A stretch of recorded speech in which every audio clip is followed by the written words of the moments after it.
Sol, sol y más sol. Así es Arizona, un estado árido, desértico y con mucho calor. Allí se encuentra el área metropolitana más caliente del país, Phoenix. En el 2023 se rompió récord de temperatura y la ciudad tuvo más de 31 días sobre los 100 grados Fahrenheit. El refugio disponible, el aire acondicionado. Durante la investigación nos dimos cuenta que el mapa de Arizona tiene ciertas zonas en donde hay más calor. En Phoenix, las comunidades más vulnerables a factores externos que afecten su salud coinciden con las zonas de más altas temperaturas en verano, según estudios. Allí también está la comunidad latina.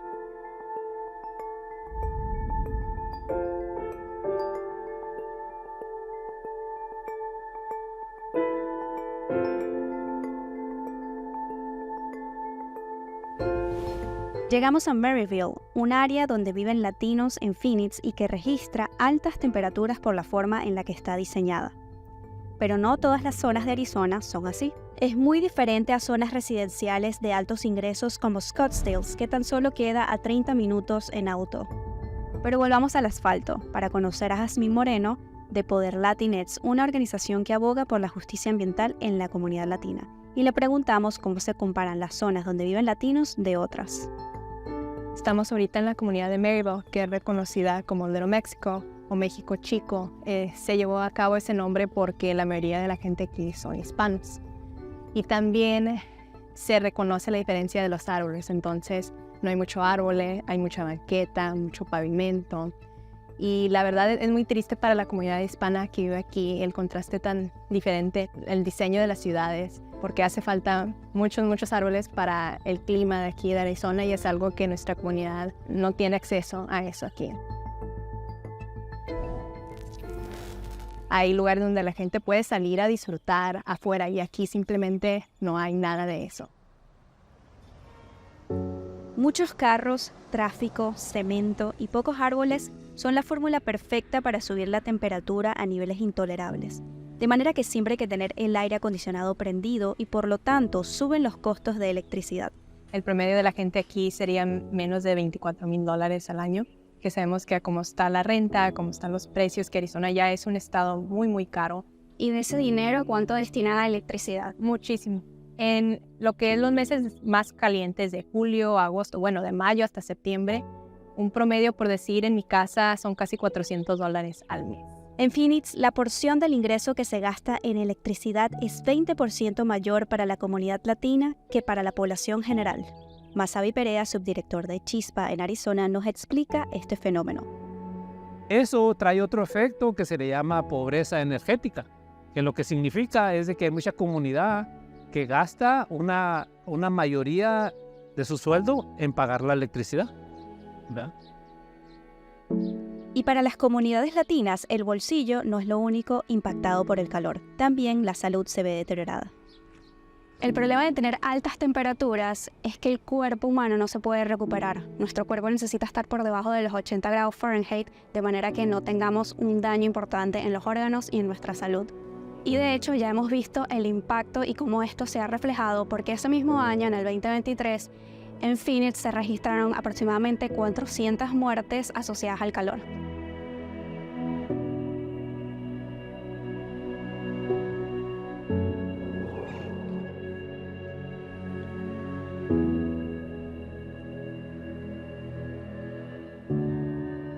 Hablé con Brian Quintero, un latino que trabaja en un taller de autos y quien ha experimentado de primera mano los estragos de las altas temperaturas en su trabajo.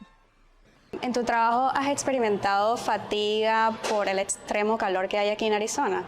Sí, claro que sí. En los días más calientes del verano hay veces que uno no puede tomar suficiente agua y en esos momentos sí de repente se te llena como un bajo pues así de energía, a veces hasta ganas de vomitar por el calor extremo y hemos oído historias donde ha sucedido cosas así. A veces hasta gente que ha tenido que ir al hospital y pues cosas más serias.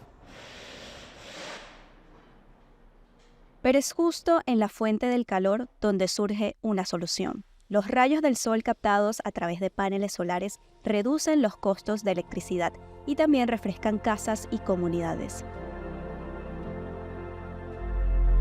Arizona es el segundo lugar en Estados Unidos con mayor potencial para energía solar. Decidí ir a verlo con Julio Espinosa, quien ha trabajado en la zona para conocer cómo se está implementando. Vamos a pasar por una casa que tiene paneles solares. La pueden ver, ahí está. Hay mucha gente últimamente que ha aprovechado la energía solar para reducir su dependencia de las compañías de electricidad, para aportar su granito de arena en el medio ambiente, para combatir la crisis climática global. Y también lo hacen para reducir en verano su factura eléctrica. La instalación de paneles solares en el mercado es alrededor de $25,000, pero con programas como el Solar United Neighbors pueden costar hasta la mitad, y hay programas que están ayudando a las comunidades a que sea más asequible. La administración Biden ha creado la Inflation Reduction Act, la ley para la reducción de la inflación, en la cual hay varios programas que tienen que ver con energías renovables. Por ejemplo, hay un programa que se llama Solar for All o Energía Solar para Todos, que precisamente este año y el próximo año va a ser implementado aquí en Arizona, que va a beneficiar a muchas comunidades, sobre todo de ingresos bajos a moderados en todo el estado. Imagínate que lo que podemos hacer por una persona en un vecindario es lo que podemos hacer potenciado a 10,000 nuevos usuarios. ¿Y qué requisitos deben tener las personas de la comunidad para acceder a programas como este?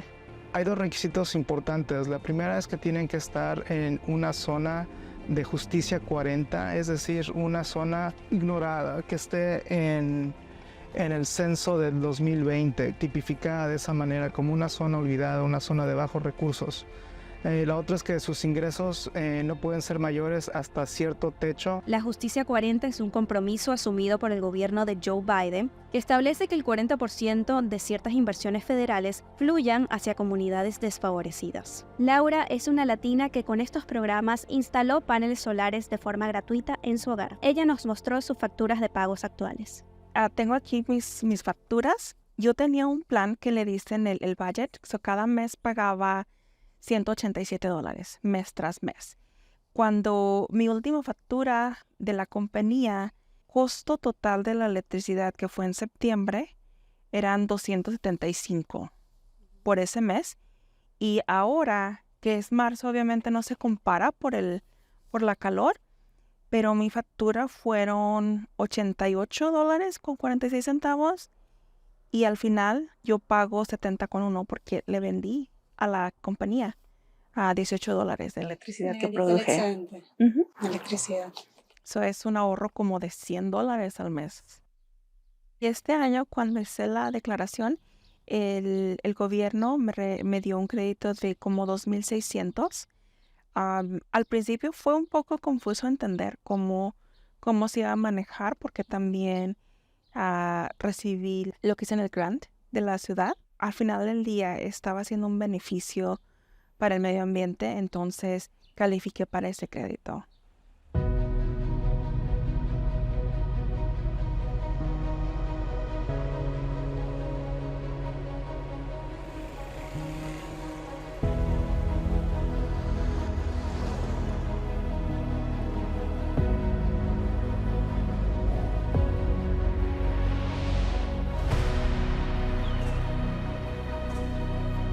Durante este recorrido hemos visto cómo estar conectados con la tierra, aprovechar el sol para refrescar el desierto y el liderazgo de latinos al frente de la justicia climática son los factores que están guiando el cambio hacia un futuro más sostenible.